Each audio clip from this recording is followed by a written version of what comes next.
There is a phone on a kitchen counter somewhere in America right now. It's fully charged, the ringer is on, and a mother is walking past it every hour or so, not to use it, just to check, just to make sure she didn't miss anything. The last time her son called, it was 3 months ago. Maybe 4. She's lost count, which is its own kind of grief. He didn't say goodbye, he didn't say anything was wrong. The calls just thinned out. Once a week became once a month. Once a month became a voicemail she left that never got returned. And now there's just this phone sitting on the counter, fully charged, completely silent. My name is Margaret. I'm a mother and a grandmother, and for years I've been sitting with a question that I think a lot of you are sitting with too. Why does this happen? Why do sons, in particular, not all sons, but so many sons, go quiet? Not with a fight, not with a door slam, just with a slow, wordless retreat that leaves their mothers standing in the kitchen, wondering what they did wrong. If you've been watching this channel, you know that I don't believe in easy answers. I don't believe in blame. What I do believe in is understanding, and today that's what we're going to try to do together. Because here in America right now, this is happening in more families than anyone wants to admit. And if it's happening in yours, I want you to know you are not alone in this particular silence. According to research by Dr. Carl Pillemer at Cornell University, approximately 27% of American adults are estranged from a family member. That's more than 1 in 4 people. And when researchers dig into the specific dynamics of parent-child estrangement, a pattern keeps emerging, one that tends to surprise people who haven't lived it. Sons are significantly more likely than daughters to go low contact or no contact with their parents without an explicit conversation, not a confrontation, not a letter, just a gradual withdrawal that can take months or years to name for what it actually is. There's a reason for that, and it's more interesting and more heartbreaking than most people realize. We'll get to it, but first I want to stay with the feeling for a moment, because if you're watching this, you've probably tried to put it into words before, and it comes out all wrong. It doesn't sound like grief, exactly. Your son is alive. You can see his life on social media sometimes, his job, his dog, maybe a vacation he took with his partner.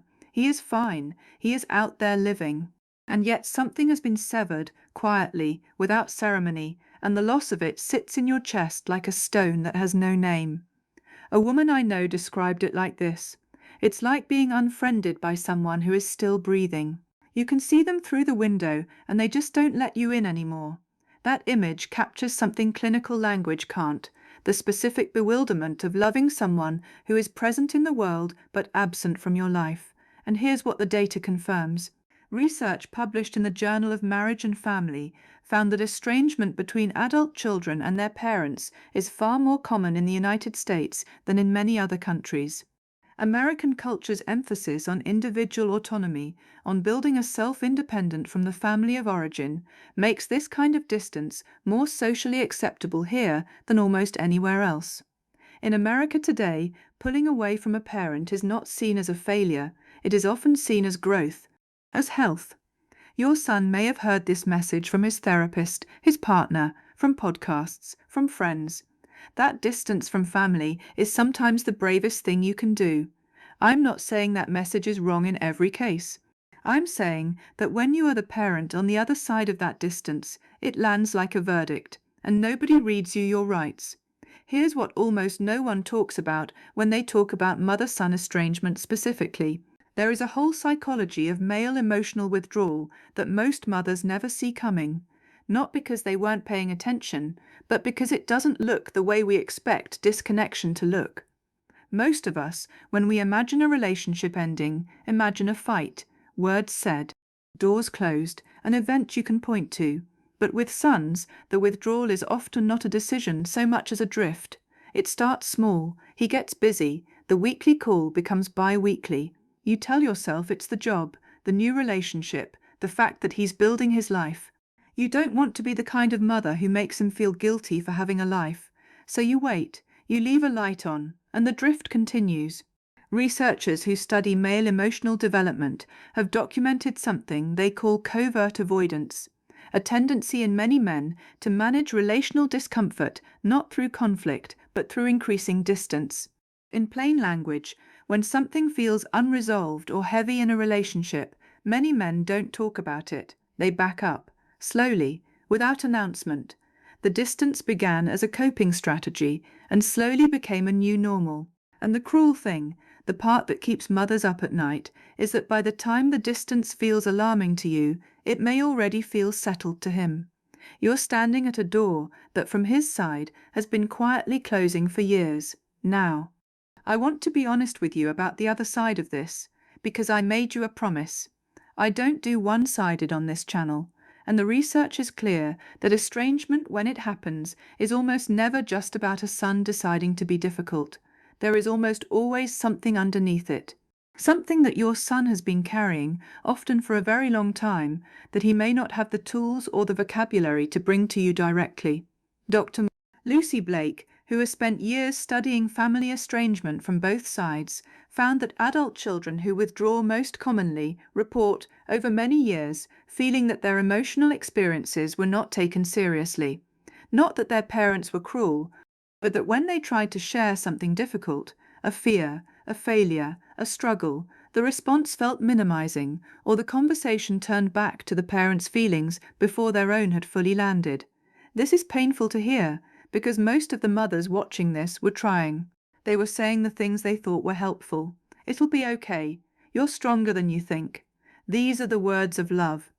But for some sons, already being told by the wider culture that their feelings were something to manage rather than explore, those words felt like a closed door, and they stopped knocking. If any of this is landing in a painful way, if you're thinking of specific moments, specific times you maybe didn't have what he needed, please be gentle with yourself. Understanding is not the same as blame. You were a human being raising another human being, without a manual, doing the best you knew how to do at the time. And he is navigating something he may not fully understand himself. Both of these things deserve compassion. One of the things researchers find most consistently is that the estranged parent and the estranged child often have radically different accounts of what happened, not because one of them is lying, but because they were having two completely different emotional experiences of the same household. Your son's memory of his childhood is real to him. Your memory of your mothering is real to you. Both can be sincere and incomplete at the same time. If there is ever going to be a path back toward each other, it almost certainly begins not with a debate about who was right, but with a willingness to acknowledge that the other person was having an experience that felt true to them. In the families where something heals, that's usually where it starts. Now let's talk about something that the research identifies as one of the most significant drivers of estrangement between American mothers and their adult sons specifically. And this one tends to catch people off guard. It's the arrival of a serious partner. A study published in the Journal of Social and Personal Relationships found that when a son forms a long-term romantic partnership or marriage, his primary loyalty anchor shifts. The partner becomes the central relationship. The family of origin moves to a secondary position. In many American families, this transition becomes a fault line. The mother and partner dynamic is genuinely one of the most statistically significant predictors of estrangement that researchers have found, not because anyone is a villain, but because the son is now standing between two sources of love that sometimes make incompatible demands on his time and emotional energy. And for a man who was already using avoidance as his primary tool for managing relational discomfort, the path of least resistance is often to let the older relationship quietly atrophy.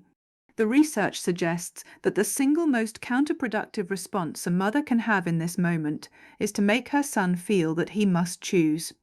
What works better is something harder, extending genuine warmth toward his partner, even when it's painful.